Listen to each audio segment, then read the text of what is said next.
James and the Express. Sometimes Gordon and Henry slept in James's shed, and they would talk of nothing but bootlaces.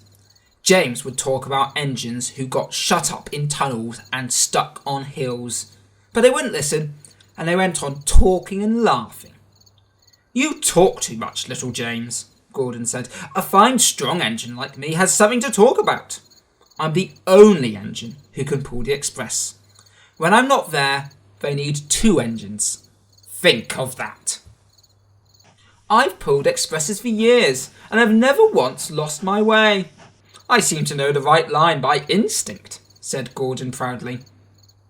Every wise engine knows, of course, that the signalman works the points to make the engines run on the right lines. But Gordon was so proud that he had forgotten. "Wake up, James," he said the next morning. "It's nearly time for the Express." "What are you doing? Odd jobs?" "Oh well, we all have to begin somewhere, don't we? Run along now and get my coaches. Don't be late." James went to get Gordon's coaches. They were now all shining with lovely new paint. He was careful not to bump them, and they followed him smoothly into the station, singing happily, "We're going away, we're going away." "I wish I was going with you," said James. "I should love to pull the Express and go flying along the line." He left them in the station and went back to the yard, just as Gordon, with much noise and blowing of steam, backed on to the train. The Fat Controller was on the train with other important people, and as soon as they heard the guard's whistle, Gordon started.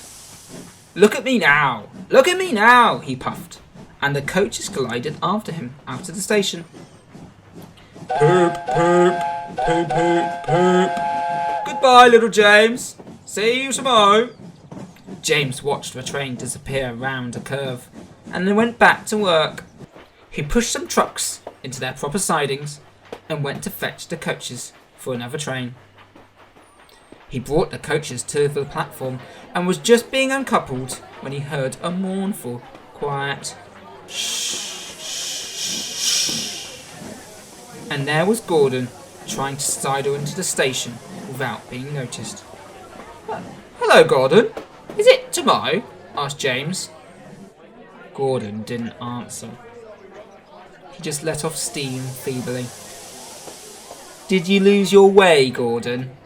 "No, it was lost for me," he answered crossly. "I was switched off the main line onto the loop. I had to go all round and back again." "Perhaps it was instinct," said James brightly. Meanwhile, all the passengers hurried to the booking office.